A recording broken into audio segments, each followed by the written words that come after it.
Senator Gold, last week the Globe ran the article, "The Carbon Tax Helps More Than It Hurts." An article in today's Globe quotes the Bank of Canada, which says carbon pricing contributes only a very small amount to the inflation Canadians are experiencing. However, that article is entitled, "Canadians Aren't Crazy to Think Carbon Prices Are Hurting Their Personal Finances." We all know that taxes aren't popular. The Axe the Tax slogan is catchy for a reason. Senator Gold, what is the government doing to communicate transparently and plainly about the carbon tax? Senator Gold. Well, it's a good question because I don't think anyone who has followed this debate can say that the communication of how the price on pollution has worked has been as well as explained and expressed to Canadians as it could have been.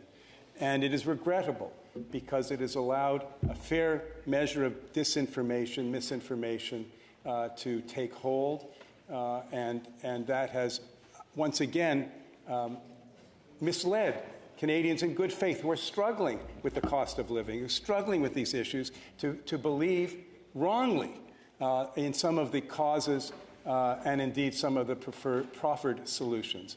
I think this government has a responsibility to Canadians to continue to explain and explain better exactly how it works and why, in fact, it does not contribute, as some have claimed, whether to the cost of groceries or indeed to other matters. So thank you for your question. Senator Coyle. COP28 in Dubai has concluded with a deal agreed to by nearly 200 nations. It includes a plan to transition away from fossil fuels. A statement saying that global emissions should peak by 2025 was dropped, however, and limited progress was made on climate finance and climate adaptation. Senator Gold, what are the gaps between the final COP28 agreement and Canada's ambitions for it?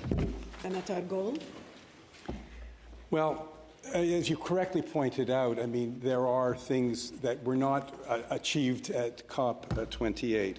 But the Government of Canada continues to work with industry, with provinces and territories, and in order to address these issues as best as it can. So, for example, the cap on emissions that was announced recently, I think is an important step forward because it recognizes that we're an oil-producing country, and so we have tailored our approach as best we can, and we'll continue to move forward, inspired by but not limited by COP28 agreements.